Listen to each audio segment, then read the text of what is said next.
Hello and welcome to First Issues, the weekly comic book review show, where I, the comic archivist, ramble on, and you can just listen to my warm, dulcet tones while playing X-Files Deep State on your Android device. No, they're not a sponsor or anything, I'm just addicted to that game currently. Today's comic, if you haven't read the title yet, which not sure why you haven't, is Grindhouse Doors Open at Midnight #1, written by Alex DeCampi, art by Chris Peterson, and colors by Nolan Woodard.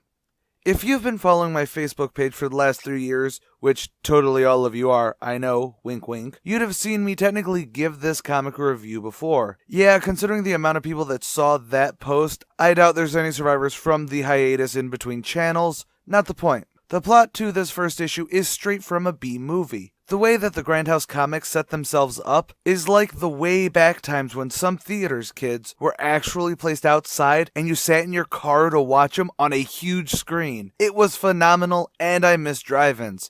It's actually where I got my first old fashioned. Not the point. The point comes down to it is this first issue is only issue 1 out of 2 of the thrilling shock air quote movie B Vixens from Mars. And it is freaking glorious. With a name like that, the plot has to be over the top as possible. Evil bee women have begun to invade Earth in a podunk backwater desert town. It's up to the tough-as-nails Tex-Mex one-eyed sheriff, Garcia, and her deputy to stop them. And it is totally filled with blood, guts, TNA. Actually, I don't think I saw an actual nipple or a fully bare rump in this entire thing. I demand a refund. Okay, obviously I'm totally joking there, because come on. Now, I'm going to get strung up by my fellow critics for saying this, but sometimes a fun ride can be a fun ride. The characters in this aren't deep, complex pools to reflect upon humanity with. They can just be fun to watch because you're seeing them blow monsters' heads off with shotguns. It's the fundamentals of why cheesy action movies are so amazing. The alien bee things eating people don't have a backstory to make them tragically sympathetic to question who the true monster is by the end of this. They're horny bee women impregnating people with their spawn to take over Earth. The setting isn't rich with mythology or great allegory for our own world or insecurities. It's a backwoods desert town out west set in modern times. It also has a gale rubbing one out in the first page. Take that for what it is. Or I could go the totally opposite direction and read way too much into this, so it's the consumers that want to flay me alive.